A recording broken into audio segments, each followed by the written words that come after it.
we'll start with the Ledger CEO being kidnapped, and why I want to discuss that and who the Ledger CEO is. Okay, so the Ledger CEO, he is the individual that actually created the cold wallet Ledger. Okay, so that's who he is. And a cold wallet is used to store Bitcoin. All right. So this is a individual who created a particular cold wallet to store Bitcoin, and of course, you can assume he owns a lot of Bitcoin, right? Being someone who created something to store it, you would assume that he holds a lot of it, right? So he was actually kidnapped, okay, in the country. I think it was in Italy. He was kidnapped in Italy, for or ransom purposes. They kidnapped him and they also kidnapped his wife.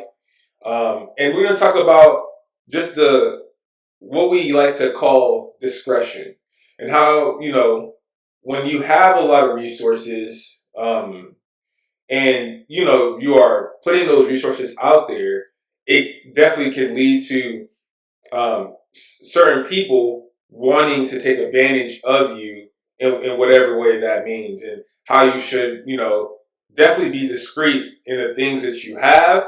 And not everything is for social media.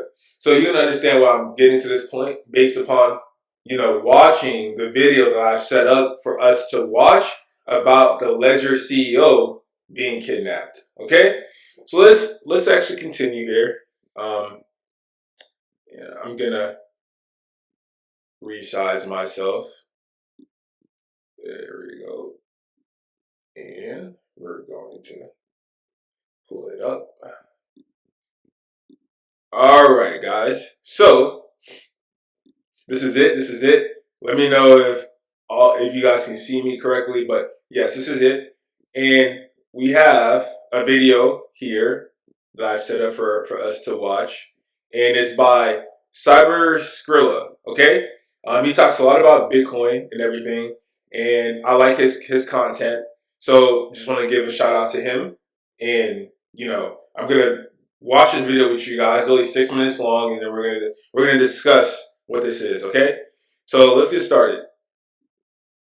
It's true, Ledger's co-founder and his wife were kidnapped and held captive, and as horrifying as this story is, it holds an important lesson that every crypto investor needs to hear. But here's the thing, this isn't the first time something like this has happened in crypto, and it definitely won't be the last. So in this video, we're breaking down exactly what happened, why it matters, and what this means for the rest of us who own crypto. To understand why this kidnapping happened, we need to rewind to where it all began. And trust me, this story isn't just interesting, but it's crucial to know exactly why and how this happened so that we can protect ourselves, our family, and our crypto. Meet David Ballins. In 2014, he launched a platform called ChronoCoin. It was a simple idea. Let people buy Bitcoin with their credit card and have it delivered to their doorstep on a hardware wallet. It didn't take long for David to realize that there was a massive demand for secure physical cold storage. That's when he co-founded Ledger, the company that would go on to dominate the crypto wallet industry. Within a year, David raised $1.3 million from a Paris-based venture capitalist to fuel Ledger's rapid growth. And by 2017, just 2 years later, Ledger had sold over 1 million hardware wallets, cementing itself as an industry leader. And today, Ledger has raised over $575 million across 6 funding rounds. And with the So as you guys can hear, right, that is, he is the CEO of basically, he's the CEO of Ledger, right? Started off with whatever other thing that he did, and now he created Ledger and everything like that. So a cold wallet in a crypto world is basically the right way to store your crypto. Okay, so you have exchanges, you have things like Coinbase, you have other places like Binance, then you have River, you have a whole bunch of different companies like crypto.com, exchanges that you can buy crypto from, and they're supposed to have the crypto that you've purchased, in their wherever they're storing them, and then to where you can access your crypto, basically, right? So, but there's always a saying in the crypto world that if you don't truly own your crypto in exchanges, okay? So if you truly want to own your crypto, you have to put them in a cold wallet, and that can be, whatever wallet. There's Ledger, there's a Taser, or I believe, and there's a bunch of other ones. Those are the two that I know, right? And yeah, so a cold wallet just means that it's not like online, basically. That it's like it's stored, in some type of drive, basically. So that's what it is, and you pretty much have full access and control to your crypto because it's in your. Well, it's not. It's contained within your cold wallet, right? And you can access it with any cold wallet based upon certain things that you have, right? So let's say you lose your one of your ledgers or your tasers or whatever, or teasers, however you pronounce that. You can just purchase another one, and then with certain key phrases, you can re-access your crypto. Okay, and a lot of stuff like that. So you're storing it in a place where you really cannot lose it unless I guess, you lose certain things, right? Like your key phrases and stuff like that. But when they're stored on exchanges, they can pretty much do whatever that they want with your crypto. Like you can get locked out of your Coinbase and not have access to your crypto for whatever reason.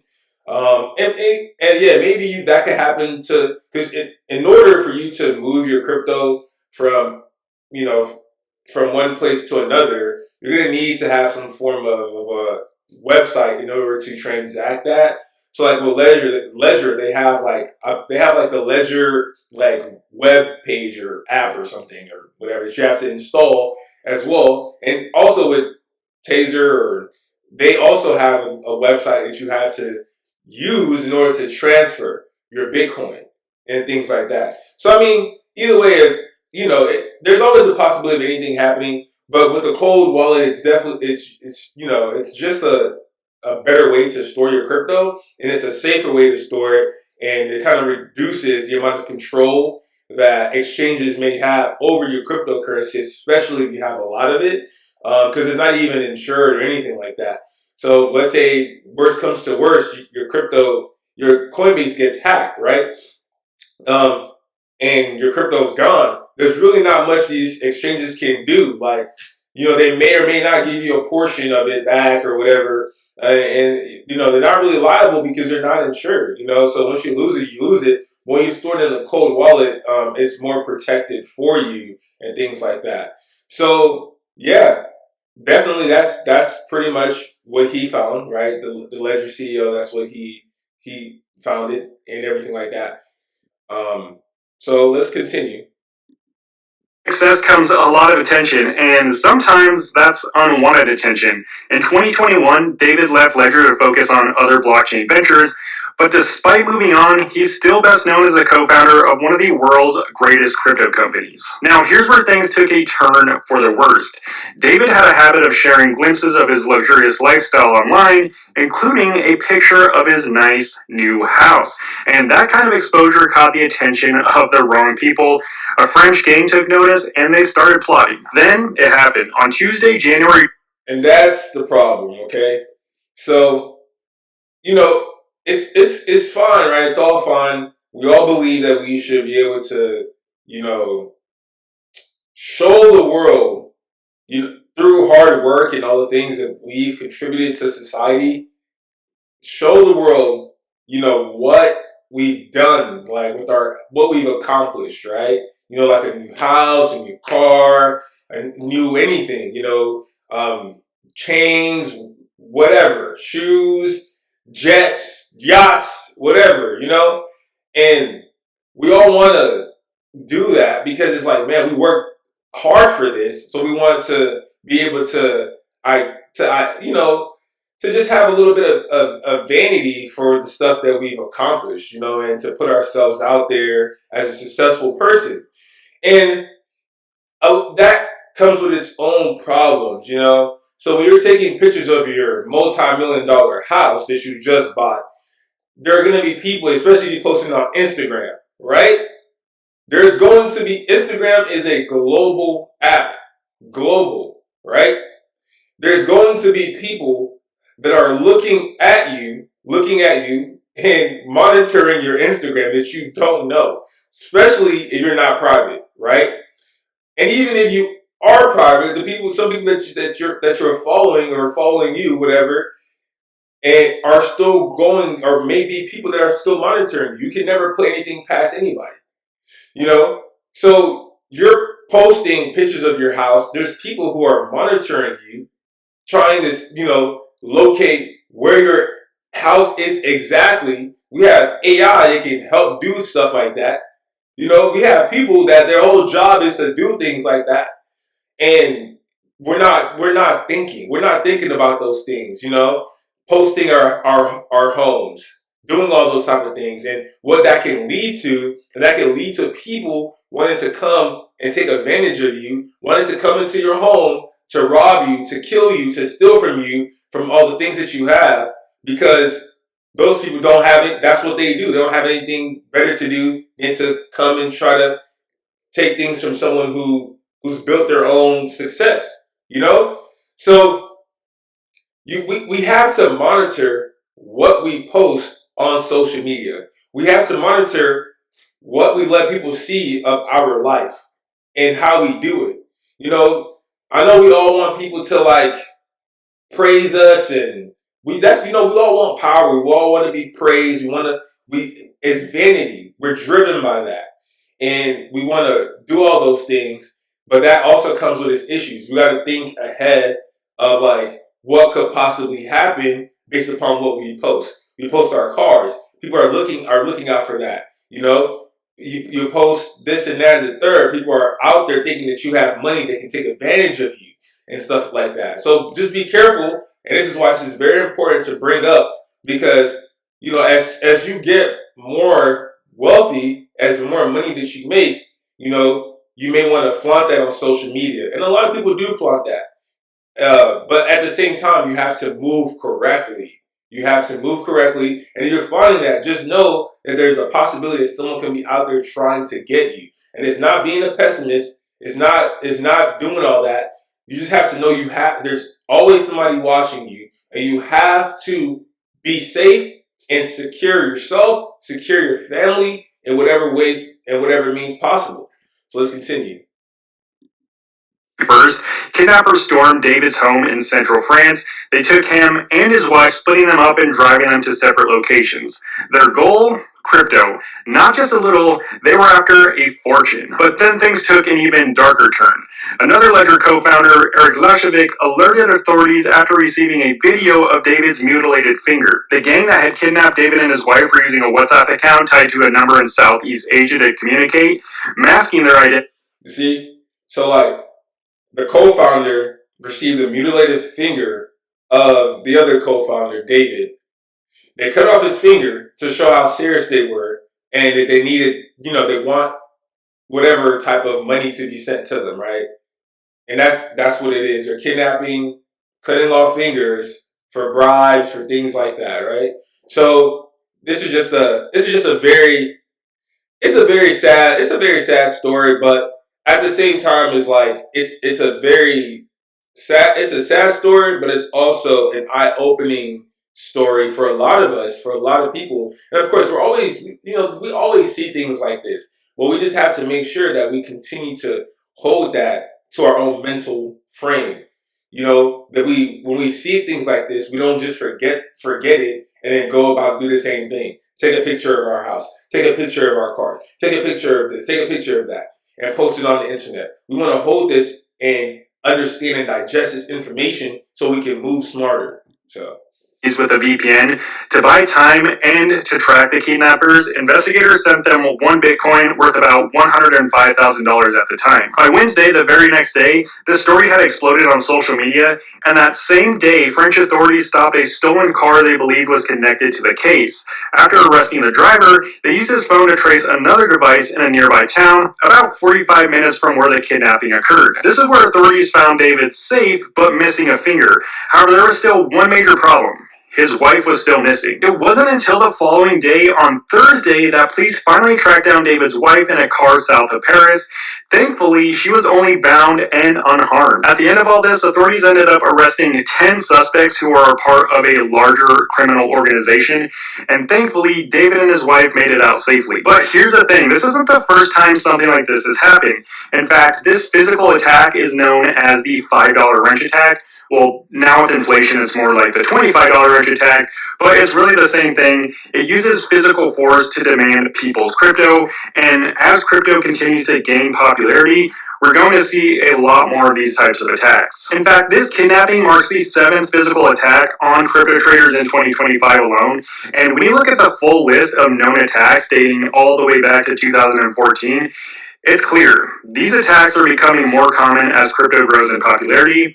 Also, if you want to check out the full list for yourself, I'll make sure to drop it down in the description for you. But it's not just founders and CEOs of large companies who are being targeted. I mean, sure, there are plenty of those stories too, but also just average everyday people who own crypto are starting to be targeted. In fact, just days after the Ledger kidnapping, a 30-year-old crypto entrepreneur was held captive during a meeting, with the attackers demanding 20,000 euros for his release. Another example comes from a high school dropout who started making some solid money trading crypto back in 2020, but after posting about his new luxurious lifestyle on Instagram, he quickly became a target, and 2 attackers broke into his house, stabbed him, and then robbed him. Or take one of the most messed up stories of them all, a son drugging his own dad to steal over $400,000 in crypto. Seriously, what is wrong with people?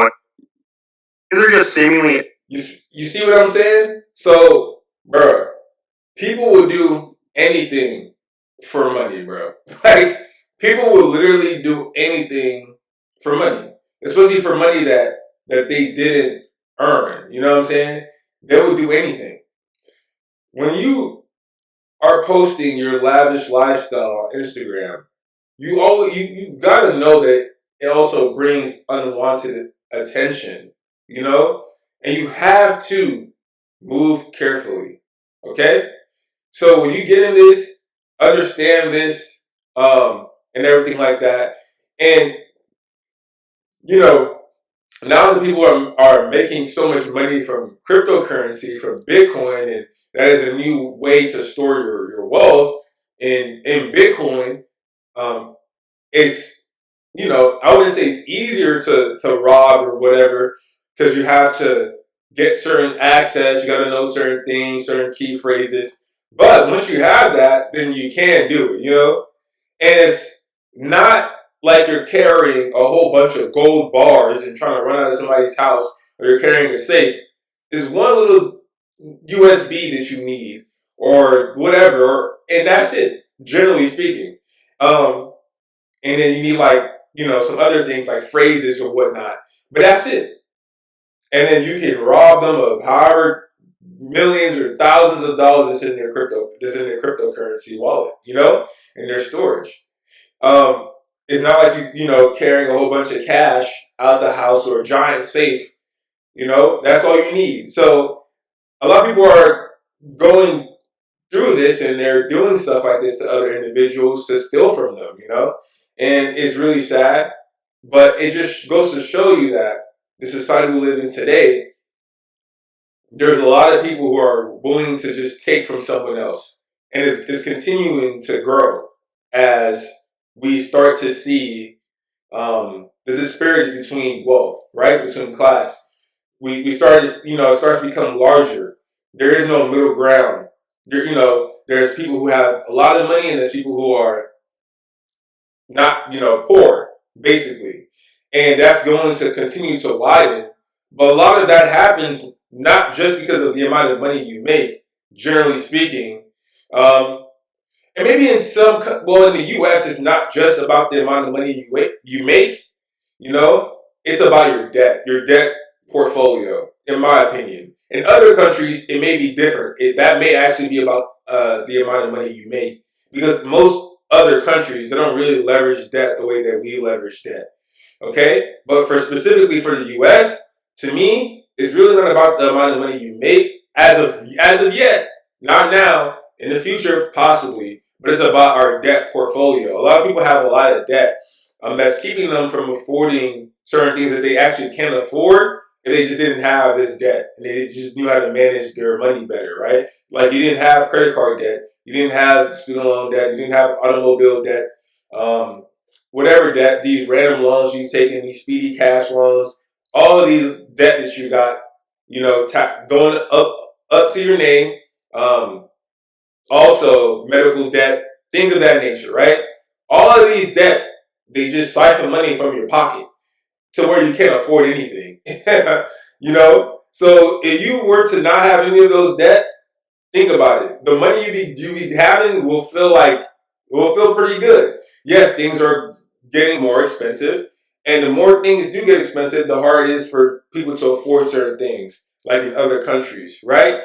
Um, but yeah, it's a sad situation that you don't want to think of. People don't want to think about things like that. They think everybody that's following them on Instagram is somebody that cares about them or won't do anything to them or won't harm them.